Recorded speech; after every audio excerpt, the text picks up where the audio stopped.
Hello guys. हमने आज बनाना है सेंटर टैप ट्रांसफार्मर।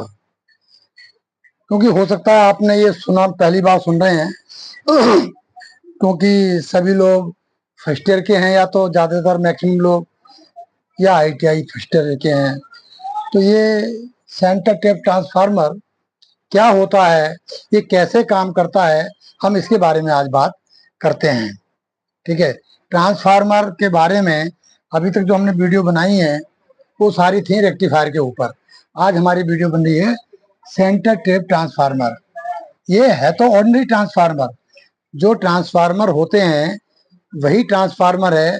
बस फर्क थोड़ा सा है कि इसमें देखिए, हर ट्रांसफार्मर में दो कॉइल होती हैं, एक प्राइमरी कॉइल बाइंडिंग और दूसरी होती है सेकेंडरी बाइंडिंग।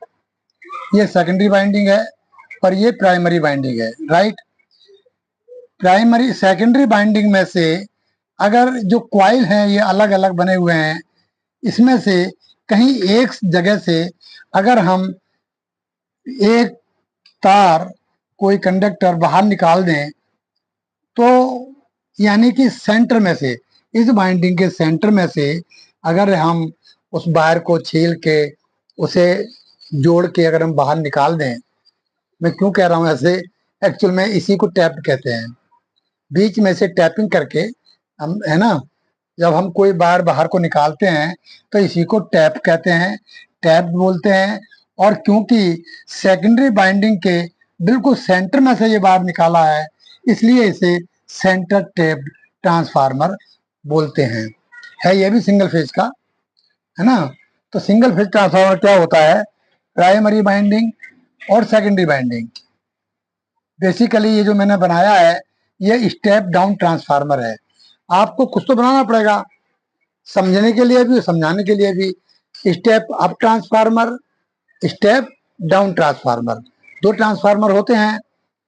क्योंकि मैं इसलिए कह रहा हूं कि प्राइमरी बाइंडिंग में जो नंबर ऑफ टर्न्स हैं वो ज्यादा हैं, और जो सेकेंडरी बाइंडिंग है इसमें नंबर ऑफ टर्न्स कम है।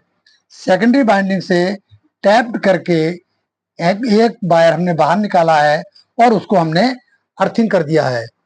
अगर हम उस पर वोल्टेज नापेंगे तो वहां 0 वोल्ट होगी, राइट। इसलिए हम इसको न्यूट्रल की तरह यूज करते हैं, क्योंकि यहाँ पे कोई वोल्टेज नहीं है, सेंटर है, बिल्कुल सेंटर में है ये, इसमें कोई वोल्टेज नहीं है। इसलिए 50-50 बाइंडिंग इसकी डिवाइड हो गई यहाँ से, इस वाले पॉइंट से जो मेरा एरो बना हुआ है। तो इसीलिए इसे सेंटर टैप ट्रांसफार्मर बोलते हैं। यहाँ 0 वोल्ट है। बाकी एक एग्जांपल दूंगा तो शायद जल्दी समझ में आएगा।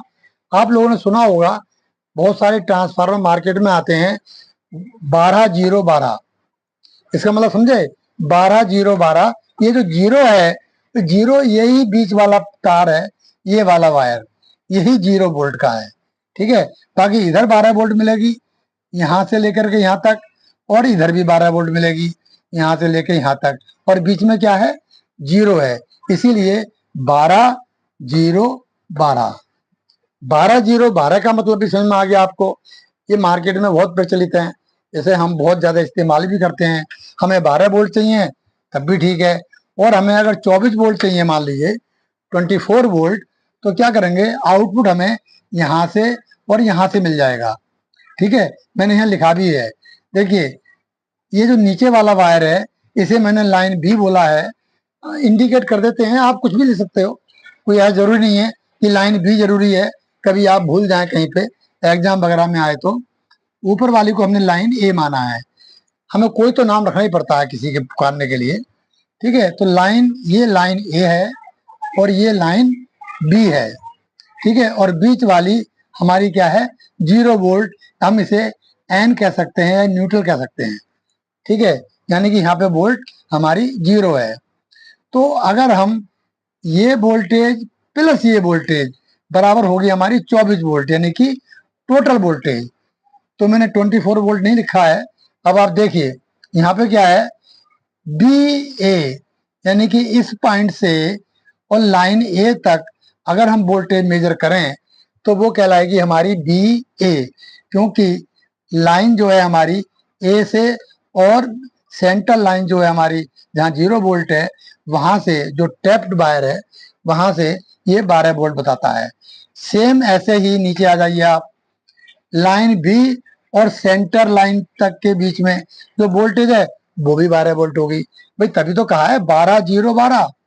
तो इसको मैंने माना बीबी, इसको माना बी ए।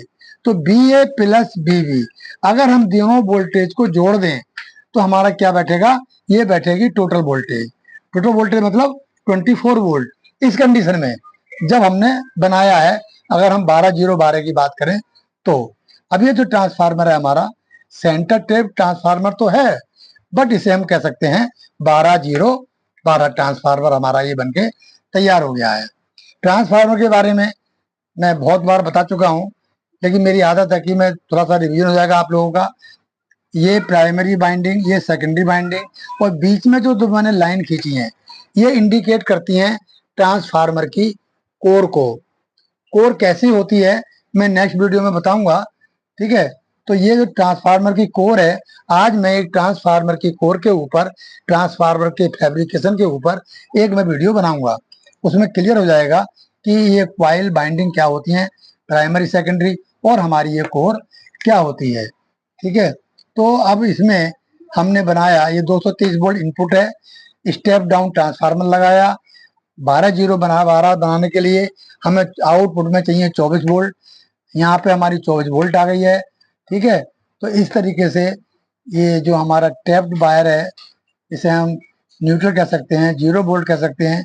यहाँ से लाइन बी की 12 और यहाँ से लाइन ए की 12 वोल्ट, 12 वोल्ट, या बी ए प्लस बी बी, कैसे भी बोलो। इसे हम लिख सकते हैं, भाई ऐसे भी कह सकते हो आप, 12 वोल्ट, बी ए बराबर क्या है देखिए, बी ए ये बराबर 12 वोल्ट, और बी बी ये बराबर 12 वोल्ट।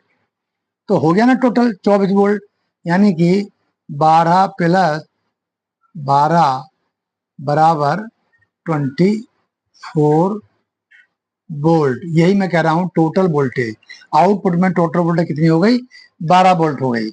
ओके, तो हम जो है यही हमारा था मकसद बताने का कि सेंटर टेप ट्रांसफार्मर क्या है, ठीक है। इसे लंबी वीडियो ना करते हुए हम इसको यहीं विराम देते हैं, और नेक्स्ट वीडियो जो मैं बता रहा हूँ कि ट्रांसफार्मर की कोर क्या होती है, ट्रांसफार्मर की बाइंडिंग, क्वाइल, इन सब में क्या फर्क है, वो मैं आपको नेक्स्ट वीडियो में बताता हूँ। तब तक के लिए बच्चों नमस्कार।